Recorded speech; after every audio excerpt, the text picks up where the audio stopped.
All right, welcome back to another episode of the Digital Recruiter Podcast. I'm your host, Clark Wilcox, and today I am joined by the Director of Community Partnerships at EngineHire, which is an all-in-one staffing and scheduling software. They do ATS, they do payroll, a bunch of good stuff. Danny Rosenthal, how you doing, man? I'm doing great. Thanks for inviting me. I appreciate it. Absolutely. As people do, as I do, I think we connected on LinkedIn, and you looked at my profile, looked at yours. It's like, man, let's talk shop. You've done a podcast, I do a podcast. You have an ATS, and you work with recruiters, and I work with recruiters. So like, why don't we record and go live and talk shop? So here we are. Yeah. Who'd have thought that LinkedIn is great for connecting like It's that? almost like it's what it was meant for. Yeah. It's crazy how that works. Well, let's dive into it because you have a very interesting background.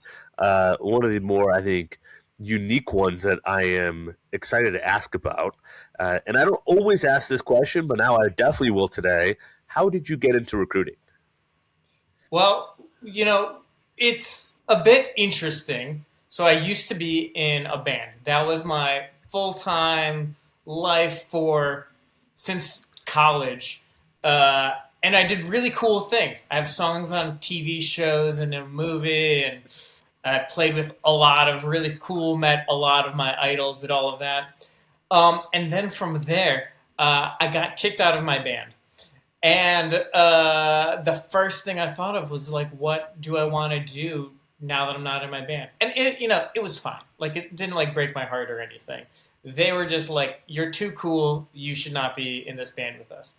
And I was like, I guess I agree. Um, Wait, what was your role in the band? I was the drummer on stage. I also played a bit of guitar. I play piano in real life as well. And so you make all of your money in music by being a songwriter. So I wrote a bunch of the songs. That's where I get my royalty checks from these days. Nice. Okay. Okay. We watched my wife and I watched the show. I think it was the band or the tour, right? That's on Paramount, like Keith Urban, right? It's all like Yeah, these singer songwriters that are. But if you listen, it's a great. It was awesome show. I mean, super talented, especially if you're in like country, kind of folk, but like country type singers. It was awesome, right? They go around, they basically the audience votes like a live audience on a Keith Urban concert, like who they like the most that night. But they have to yeah. perform a cover and perform one of their own written songs, their own originals, and it's all for like 10 weeks. And there's a winner, and he gets to, or he or she makes a bunch of money and gets an album and gets to go open for Keith Urban on tour. It was fun. So it just made me think of you. Not that we're now giving TV show recommendations on the Digital Recruiter podcast, but it's on Paramount. It's a Keith Urban show. It's awesome. Yeah. I have to say, and I think this is just interesting. I'm so glad that they get to play their own songs on Yes. it. And when you play more than 40 seconds of music, you get a whole nother level of money every time that episode plays. Like Interesting. Okay. below, you'll notice on TV shows they'll play less than 40 seconds of a song because it pays totally different. So over that 40-second mark, you're making some real money. All And right. it also depends on what station it's on and stuff like that. Well, I'm going down this rabbit hole for a second. What do you feel like is a determinant? Like, what have you seen being like? Because we're not getting this info anywhere else. What's like the? It's now worth more than 40 seconds. oh, it's totally ambiguous because unfortunately music is a collective decided. Like I don't get to negotiate how much money I make per song on an album. That's collective bargaining. It's by the government. So it's 9 cents an album or like a track on an album. So if I write a song, I get 9 cents and it goes on an album. If we wrote a song together, we have to divide that 9 cents now. Wow. So that's why you'll find out that like Britney Spears is like a co-writer on a song of something because then she gets a little bit more money. Because if she's just singing on it, totally different money. And it's like that's good money, but like it's not the same as being the songwriter on an album. Okay. So songwriting, that's where you got to do, people. Also, Like, I always wondered with the bands that had like 10 people in them. I'm like, who makes money? oh well, money is the number one reason a band breaks up. Most you have to figure all of this stuff out, but I'll tell you this: only U2 is the only band that I know that splits all of their royalties totally equally. So everybody gets a fourth, and that's why that band has such like staying Been power. almost 50 years. Uh, Yeah. that's crazy. So like if the Edge writes a song by himself, he still divides that with the rest of the band, which is like because the reason that that's important, and I know that this is crazy talk, but like the reason that's important is if we are in a band together, you and me, and I write a song and it becomes a hit song, you're gonna be pretty upset the rest of our lives that I'm living in a mansion and that you're living in the same place that you've always like like it would make you pretty upset. So like, and same vice versa. If you wrote the hit song, like I would be really devastated that like where I was going out and people want to hear that song and it gets played everywhere, but like you're making all of the money for it and I'm making nothing. You might So feel less bad than being on the other side, but maybe still a little bad or guilty. Yeah, that's interesting. All right, well, we picked up some nuggets today, and I'm appreciative of that. It's yeah, of it's a course. wild, especially in the world of agency recruiting, which a lot of listeners are in, where you eat what you kill. It's very, and there are split commissions and all that. I think that's where we kind of relate it back to and commission structure and what's fair and what's unfair. So think it's good to get perspective that sometimes we don't have it all that bad in our world because that sounds not ideal. It's something you have a lot less control of. But if you hit it, you hit it, and I guess that's the draw, right? That's the Um, thing. but okay, so you part ways with the band, right? We won't say who initiated Yeah. what, but then what happened? Yeah. Then I became a nanny Okay. because I wanted to work with kids. I love kids. I had always done a little bit of that all the time. And I got hired right away to be a nanny. It was awesome. Um, Doing that, I was like, I have a lot of questions about being a nanny. And this is all part of like being, I was recruited to be a nanny, all of that stuff. Um, in that, I kind of grew by like writing a book on how to be a really good nanny and stuff like that in the industry. All of the agency owners I was working with were like, hey, you should just try opening up your own agency. So then I became a recruiter. And in that, the software I was using is EngineHire, which I now work at because while I was doing all of this, I actually saw something amazing in the software. And I was just like, there's something really cool here if you guys would ever want to work with me. And I was lucky and they did. I started doing that and I phased out my agency. And so now I get to work with agency owners all of the time. Yeah. What was the first few? I mean, you already you own an agency. What were the first few months of owning an agency like for you? Uh, Tricky in figuring out who I'm supposed to talk to and how that all should work. And the best thing that I learned in all of this, talking to other owners, was like taking on their lived experience of what has gone wrong for them and them telling me, Danny, do not make the same mistake I did. And when that moment would come to me, which it comes for all of us, it's those same things happen to everyone. I was able to go, okay, Felicia told me that she had wished she had done this other thing when this came to her. So I'm going to pretend that I was Felicia in this moment and do it the way that she says that she does it from now on Yeah. and skip over that horrible moment. So it's like yeah, having the network of mentors, people that done it before, and all that, right? That's always pretty important. It's kind of expediting that, and without in terms of like the recruiting part, right? Without maybe say like the formal agency training or anything like that. Like what's it like recruiting and building a database of nannies or potential nannies? Like what's that process like? I would say it's not terribly hard in the childcare space because all of those jobs are pretty temporary, even when they're long term. So it's easy to build a database as long as you are trustworthy and the caregivers like you, which I think is generally how it kind of works. Is like there's the two pieces of it: is they have to like you and they need to have the need for needing a job, Yeah. and it just kind of you coexist that way. It's Gotcha. an ecosystem. So in terms of like I see, my wife and we got two little kids, so we joined some of the nanny groups. You see the ones on Facebook and stuff like that. Like, is it kind of like getting some of the people that post their stuff there and kind of like, hey, I can get you a job or at least payroll or be legit, or like is it kind of going to the parents first, or I'm just kind of curious on that process. Yeah. Yeah. So building up the database of nannies was key. Finding the clients because they're kind of it's a limited time you work with them. Then you find the nanny. It's not like a business where they can generally keep coming back. There is some of that. You place a nanny and for working with an infant, and it's not the same skill set as working with a toddler, so Yep. they get a different nanny. That nanny moves on because they don't want to work with a toddler anyways. And so you get some of that like repeatness, but it's pretty tricky to find families in those moments when they need you. And families, they don't know. They just don't know. Like, they're not companies that generally realize what they're looking for in someone, what the job is, and all of that. Yeah, like the nanny stuff is totally you.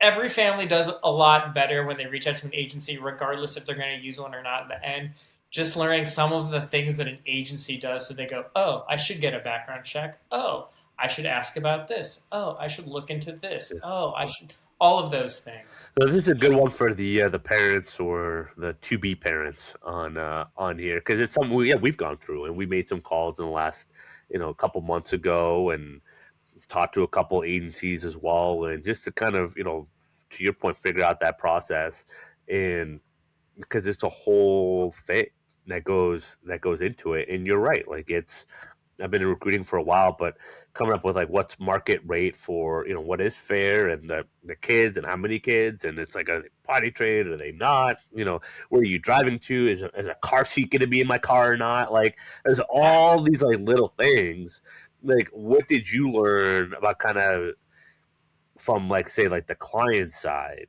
right and I think this would be kind of the Yeah. rec qualification discovery like what are some of the lessons that you learned there that you kind of got better at as you had the agency.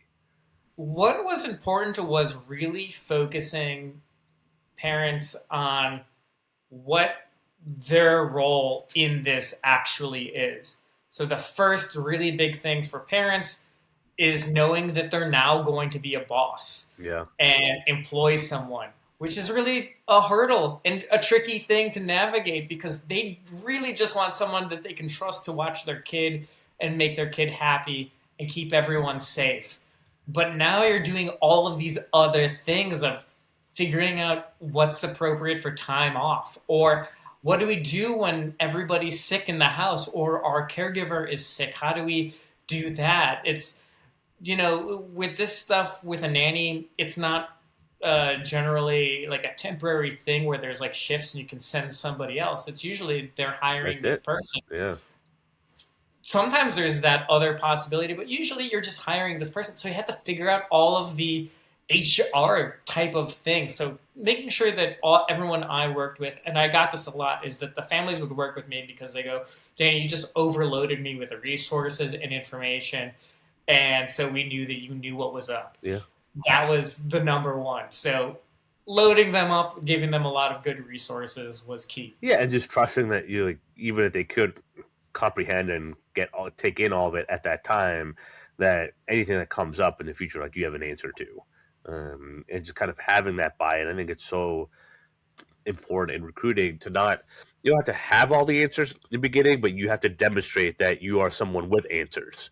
And that's where like content marketing. I know you've had a podcast and done a lot of podcast episodes, just to be able to be known as that resource when you're in the service business. I think is it speaks. It's so important. It's such an easy way to stand out that people kind of just dismiss. And if you've been a recruiter in the game long enough and are providing that service, like you have a ton of those answers. It's just getting that out in front, which is always why I laugh with recruiters like, oh, I don't need a mark. Like my clients know what I do and all that. But like, yeah, but if you want new business development, which that's what you're telling me that you want, no one else knows that, right? So you're relying on referrals, right? And why do referrals come to you? Because you've been marketed by someone that you worked with, right? So it's like, why wouldn't you just extend that referral process to, and then actually take control over it? And like, you create the documents and the content and the flyers and everything else, and like get that out in front of your market day to day.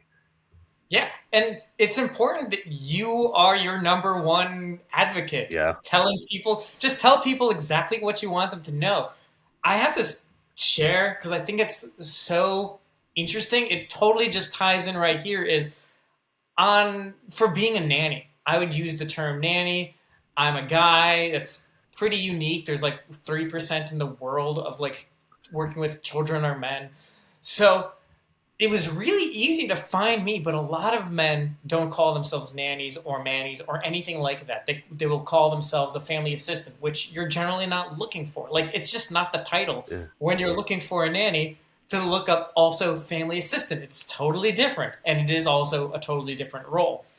But I mentioned this because since I was out there promoting myself at that time as a nanny, uh, I got a phone call from a production company really interested in making a show about male nannies. And they wanted me to be totally part of it. And it's just because like I was really easy to find as a male nanny on the internet. So like yeah, just like throwing yourself as what you are and who you are, being really true about that and keeping that front and center of your story is so important. Like I can't believe all the times like I was reached out to just because I was the easiest first person to find being a male nanny on the internet. I really appreciate you sharing that. It's timely for a couple reasons. Number one, I was a male nanny in high school, as well. So there was that. I had brother and sister 6 and 8 years younger, so they're friends from school. It was like their parents like, "Hey, you're great. Like, can you watch so and so, right, or whatever?" And I had a license, I had my car, and I'm like, "What are you paying?" And it was way more than anything else was paying at that time, and it was straight cash. I was like, "This will do just fine." I was like, I get to go to take these to the movies, play games. I'm like, this is a joke. Like, this is awesome. So like it was a great gig. So I'm it's not for most guys. I will say you have to have like the right demeanor and everything else. That's also not for most women as well. Not for all women as well. But it is if if it works for you, it's great. But to your point of own who you are and what you are and what you do. I was just giving this advice yesterday to someone in our family that's younger, that's up and coming in their career, and just having some, I would say, it's around kind of what they're doing in the profession. I'm like, who cares? She's like, other people talk about 401ks and all that. I'm like, who cares? Like run their race. They could spend all that money. It could be real. It could be legit. They could just be happy and proud. It doesn't mean anything, right? And it's just owning your lane is always where when I saw people do that, I had trust in them, confidence in them, right? Seeing people that are confident who they are, where they're going to. I might not. I might I don't, if not agree with it is the right way. I'm like, oh, that's an interesting path to take. I wouldn't take it. That's fine. Like they're their own person. But I feel like I always have a lot more respect for people that just own where they're at and own what they're doing.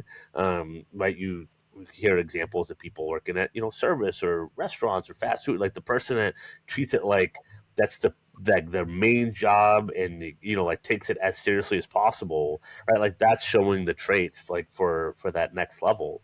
And I think that, like, if you're not in a place where you can own what you're doing, like, try to get out of that as quickly as possible. Like, that's where you have to switch environments and everything else, but like either internally or kind of externally. But that's got to change because there's so much more value. And I think you can let the world help you or the right people help you when you own, to your point, own what you're doing. And so many more opportunities pop up as well Yeah. that don't pop up to other people.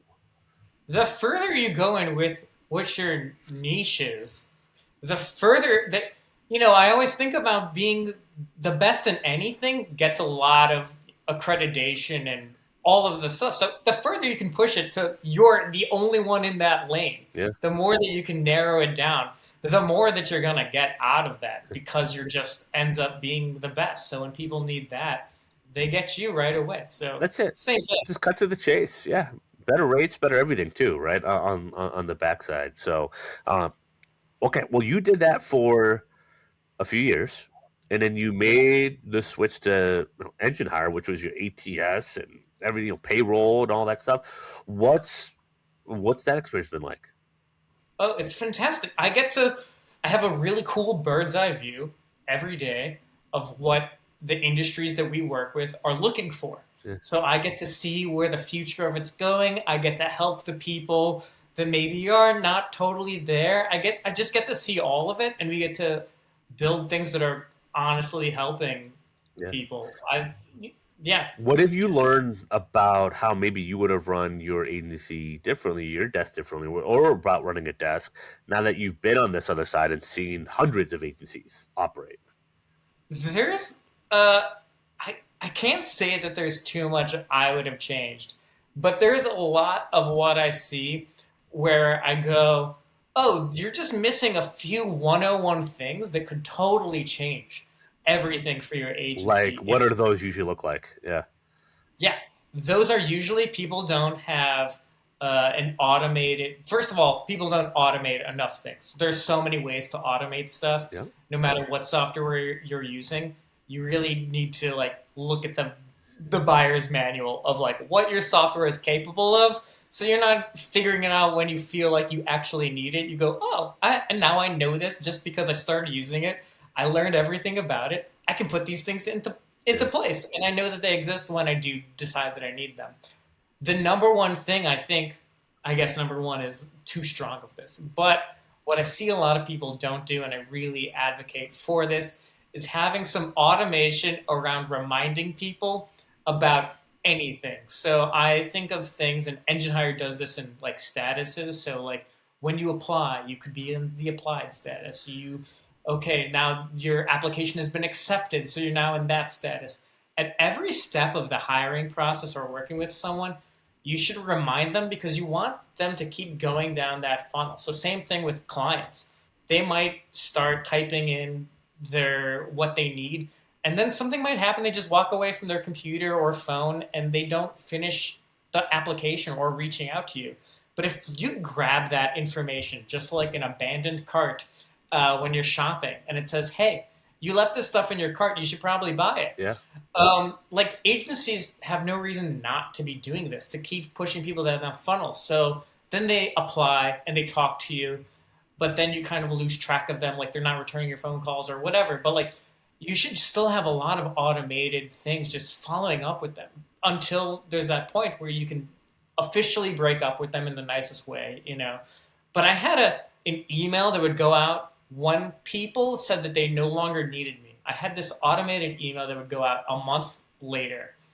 They would say, "Hey, how's everything going?"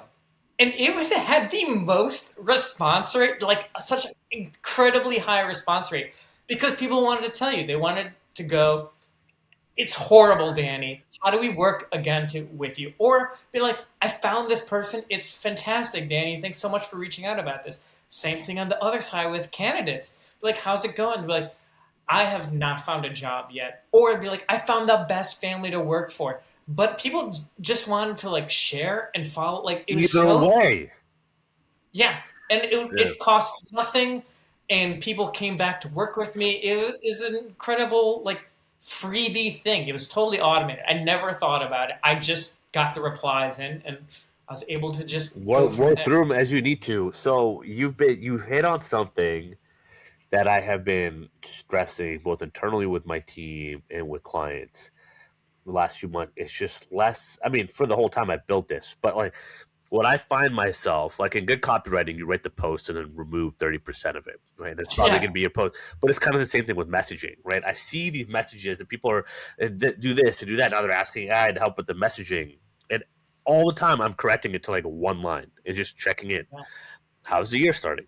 Any big goals for the year, right? Or I want to check in. What do I say? Just say that. Hey, how you doing? What's new since we last chatted, right? Or like, do you remember how you left off the conversation? No. Well, like, okay, we'll get better at like how you leave off conversations and the intel that you're gathering, so you have something to check in about, right? Or you can be more specific. How's this going? But if you're going to automate it, just do a quick check in.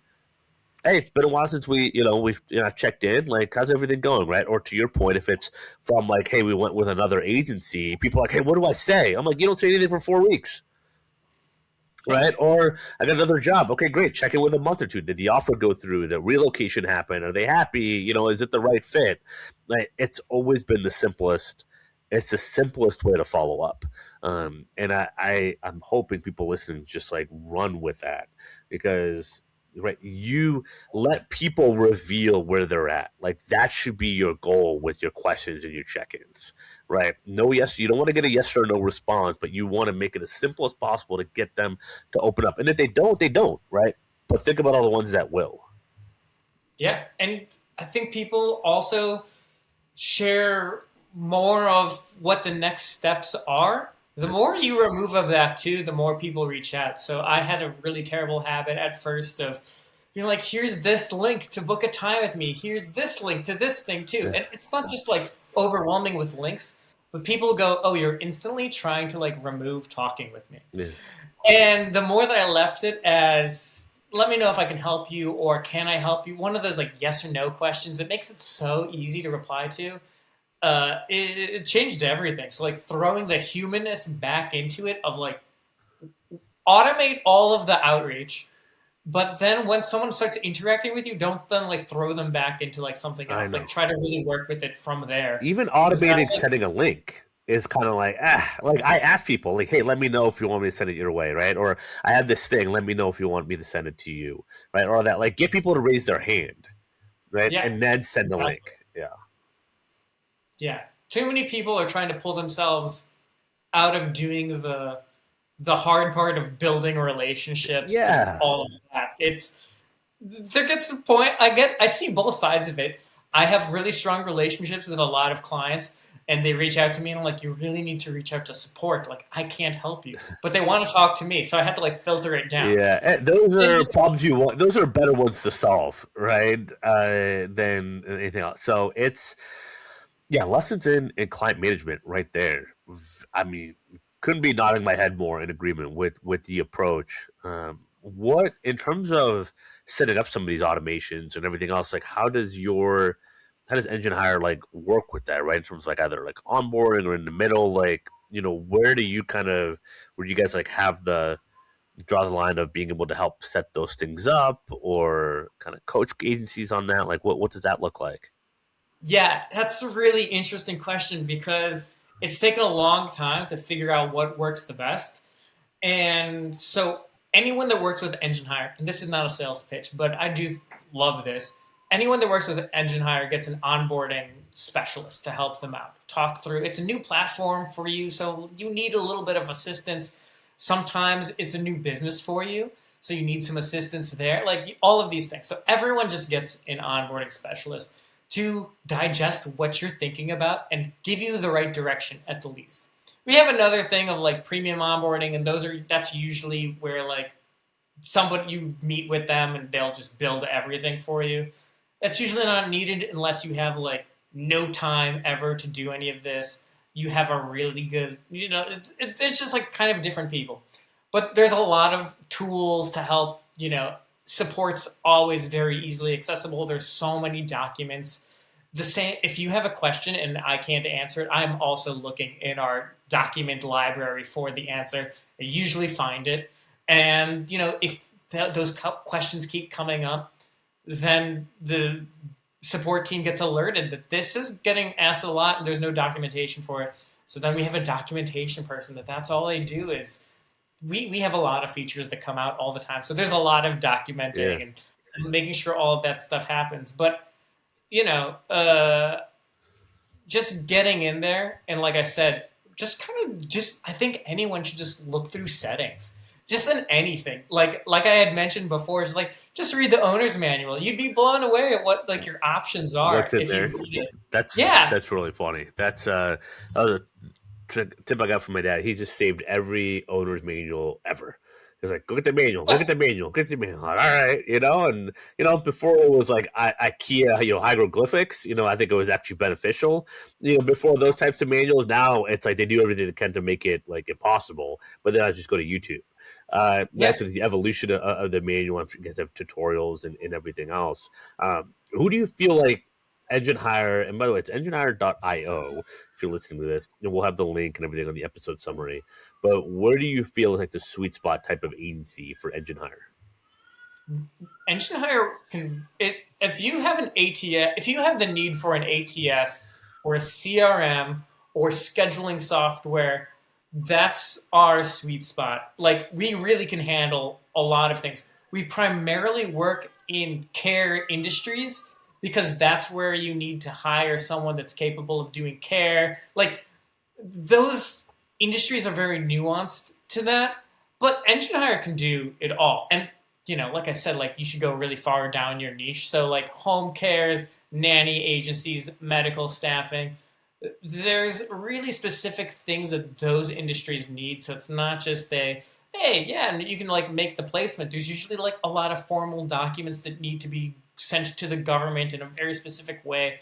So we figured out all of those things. But if you just had any sort of business, like I know that this would be like my sales team would hate this, but like any sort of business really should just like talk to someone on our team to like help you figure out like what is it that you need to run your business. Like you should have the automated email outreach. You should have the statuses or versions of that. You should have tags and like there's so many things that it's like if you got to walk there or just go to like the EngineHire demo or something like this, like if you just like look up some of the stuff that like the features that are in there, you'll go, oh yeah, that's really helpful. Of just knowing, like everyone should do that, like product comparison of like what should I use. A lot of people will be like, I'd use Go High Level. I'm like, that's awesome. We also do everything that does. It just kind of depends on like where you are, what you need, how you want to grow, all of those things. Yeah. But care. I'm with you. Primary care, but could be like, to your point. I think the way you're looking at evaluating tech and ATS and CRM is what I would recommend. It's the same thing. It's just talk to five of them and tell them exactly what you need and see what they say and if they can, what they have matches up with that and what that looks like and go with where you feel like it's going to be supported and the customer support's going to be and all that. And then obviously hearing you and kind of how you approach even just the business development and the follow-ups. Like I think there's a lot of simplicity, and I say that as a compliment because it's very hard to get to simplicity. But that's that people need to execute in the recruiting space. And most people just are going to overcomplicate it. But then you've been in it on the recruiting side, and now here, and there's a simplicity that you're trying to aim towards in all this. But it's very hard to get to that piece of it. But it's like, hey, we need this. Like, let's not do all the bells and whistles. Like, let's get to do this first, right? And kind of go from there. Yeah. I have to highlight that so much. So many people that when they're doing all of this stuff, they make up in their head what that customer journey is like. And you're probably like 75% accurate. But so many people will add in like all of these really like detailed things and you're just playing inside the software. It's like when you build a website, it's so much fun. It's so gratifying to see your name and your logo and it looks so good. And you're like, people are going to love this. But it's like not building your business. It's like do the things that are there that will actually help your business and then get out there and see how it goes and build it much more holistically of going, oh, I write this email every day, 5 times a day. Okay, that's an email template now. I do this every day, 5 times a day. That is also an automated thing now. Like, don't keep throwing yourself in there. Pull yourself out, but do it in a holistic manner. Don't make up that I'm going to need this total email sequence when people hit this. It's like, you're just wasting your time building an email sequence that maybe nobody ever does or needs. And I see it happen all the time of agencies spinning their wheels, building out really cool stuff. But just it's not what their clientele, their candidates need. Yeah. It's just like this other thing. A lot of great ideas there, but like it's so unnecessary. Yeah. Don't like waste your time. I just want people like out there, like actually building their business. And that's, I suppose, where I am on the software side is like, let's make it really easy for you to build your business and not like play in like the tools that are like really gratifying to like it. I love building a form. Like I love that. Like make a really cool slick form. Like I love that. I know it's really dorky to love that too, but that doesn't make you money at the end of the day. And it's like, get out there, like do all the business things. Yeah. To tell clients like what pays the bills. Right, you got to do those things. Like you got to do things that are paying the bills, and have to be ruthlessly honest with yourself. Like, are you just doing stuff to make you right? Are you busy? Or are you productive? Right, and all that good stuff. So I love it. Well, as we kind of wind down here, I got a couple more questions. What's on that note? What's a piece? What's like throw out you a different question. I feel like you have a good answer for this. What's like one piece of life advice that served you well that you want to Oh share?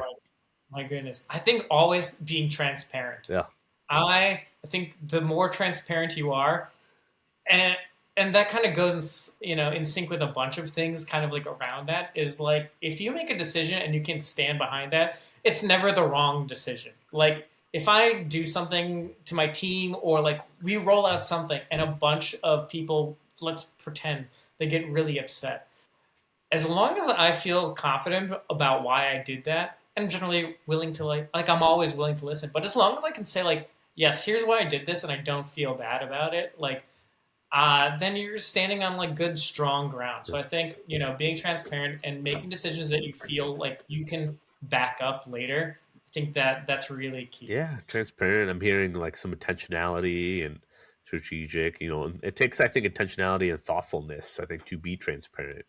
From kind of what I've learned, like you can't just kind of go through the motions. I think it's great advice. There's nothing you can't roll back. Yeah, You can always roll it back. You can. I've seen it all the time. Like it just happens in like relationships where sometimes you're like a bad friend and you don't mean to. Or you could just roll it back and be like, "I'm so sorry about that." yeah, Like, yeah, so no, there's no pressure in any of this. yeah, Just be transparent. exactly. And who's well, yeah, the first person that comes to mind? You're like they were awesome making music with that, like as a name that we would know, right? You said you get to work and meet some of your idols. Okay, Yeah. there's a couple. I can tell you like a couple things. So one, like I've worked with Kenny Loggins. He never remembers me, but like he like looks at me like I should remember you, and I always have to tell him who I am. Then there's Al Stewart, who no one in America generally knows, but like in the '70s, he was very famous in Europe. He has a song called "Year of the Cat," and he was so nice. And he's just like a regular dude that would get up on stage and sing some songs, and he really loves wine. And then there's also Gary Wright, who passed away a couple years ago. He had the song "Dream Weaver," so if you Oh, I watch love that Rain, song. Yeah, yeah, yeah, so like he was like very like a Zen type of person, but you actually like never saw any of that. People were always like, "Oh, he's very like meditative," but to me, I never saw any of that, and I knew that he was like very particular about his music, but that never affected me. Like I always like try to play it a certain way, and he'd be like, "Could you play louder?" And I'm like, "Oh, no one ever says that." Like that. no one tells the drummer that, Yeah, especially not parents to their exactly. kids. Yeah. Okay. All right. I like that. I like that. The Kenny Loggins one is pretty funny. I Yeah. could tell you something silly about Kenny Loggins. We were eating lunch one time, and we were talking about music, of course, Shocking. and I was saying how I really enjoy songs that they sound the same on an acoustic guitar as they do when they're fully produced. So some songs sound like nothing on an acoustic guitar unless they're fully produced. Like I'm thinking of like Katy Perry or something like this. Is like, does it stand up on acoustic guitar? And I'm saying that, and he turns to me and he's like, Danny, Footloose, it totally holds up on an acoustic instrument. He's like, but Danger Zone, I can't do it. It can never. It doesn't work on an acoustic guitar. And I actually thought about it a lot, and then I emailed him and I was like, hey, try slowing it down. Like if you slow it down, now it's cool. Yeah. And you'll see there's like an episode of Archer where it's like they do Danger Zone acoustically and it's like slowed down. I was like, yes. Now I can't take credit for that. I know that there's probably zero chance that I had anything to do with that, but I do feel like I was very correct. You were the butterfly that I that, feel like that, I that did got so that there. good. Yeah, you were the butterfly in the effect of like Yeah. you got that idea out there into the ether and it formulated into an Archer episode, which I Yeah. will definitely be looking up after this to check that out because those are Danger Zone. I mean, it's just an all timer. So, I mean, they both are. Super fun. I like it. Well, we definitely switched up a little bit on this. Appreciate you sharing your background, your experience in the musical side of things, and that with the BD knowledge, and that's just like the automation. And to dude, it's a wealth of an interesting life. So I love it, man. Thank And you. should you be on here? And I know we got a webinar we got to do for your EngineHire folks a couple weeks from Yeah. this recording. This will probably have already been live by then. So I'm looking forward to that and sharing in front of your people and your customers. And if you're listening to this, make sure to check out enginehire.io. Connect with Danny Rosenthal on LinkedIn. The LinkedIn URL will be on here. Do a demo, check out what they got. You always want to be in the know. They got a lot of stuff, a lot of integrations, a lot of good stuff, and some great support. So make sure to check that out. Any last thoughts? Words of wisdom? I appreciate that you had me on the podcast, but also that you do this podcast in general. Finding out resources on doing any of this stuff, it's really hard. And so I think it's really amazing that you're spending time curating this for everybody and giving people a spot to figure some stuff out. Thanks, man. I appreciate it. I'm happy to do it, man. If we get to do this for 40 minutes, I get to call that work. I've cheated life, so it's a blessing on my end, and so no, I appreciate it, and it's fun, and getting and finding like-minded people, and just talking about whatever we want to talk about is like it's a good time. So there could be a lot worse things to be doing out there, and this is a pretty good one. So no, I appreciate that, and if for those listening, we got some value from this, download and subscribe and give a good rating and all that. Ideally 5 stars. If it's 4, it's okay. I'll blame it on me, not Danny. But You know what? I say, give me a 5-star rating. And if you don't want to give me 5 stars, reach out to me and tell me why it's not 5 stars. There you go. And maybe we can fix that. There you go. That is the way we should be doing this. I will send all future requests to you as well.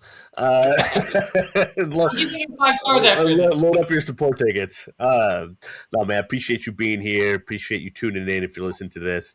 And until next time, y'all, happy hunting.